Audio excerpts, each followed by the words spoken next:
Reverend Steve here, keeping it simple. We're going to be in Numbers 14, verse 3.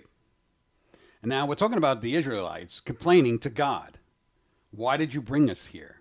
Complaining to Moses and Aaron. Why did you bring us here? Why don't we just go back to the world?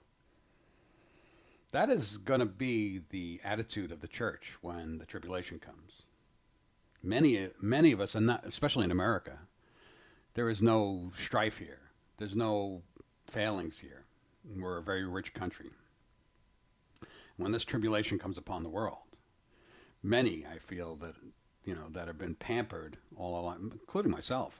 That's why I preach this. That's why I'm talking about this, is because many of us are very comfortable, even though our country is falling apart right before our eyes, and God is doing that on purpose.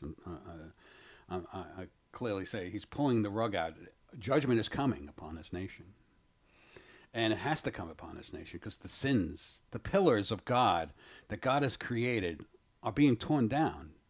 And with gleeful, joy, they do it. It's quite amazing. Marriage and everything else. Body autonomy, freedom, all be torn down.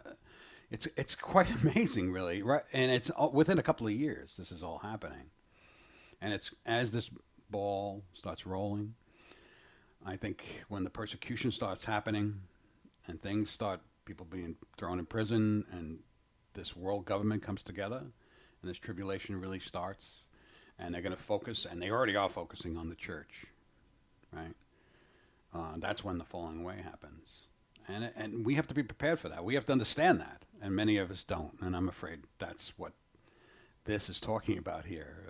The 12 went out, right? They all came back. 2 had a good report, just like the 2 churches in Revelation had a good report, and the rest fell away.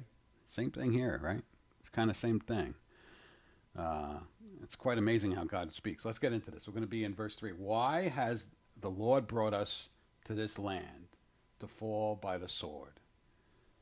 Think about the time when the tribulation starts, and all those who believe that they're going to be out of here, and they're not going to see any tribulation. What are they going to say? Why has God brought us to this point, to the sword? Why has He done that? Because they're going to be their hopes are going to be dashed. That's where the great falling away happens, and Paul talks about in 2 Thessalonians, before the man of sin is revealed. That has to happen. God bless. We'll see you next time.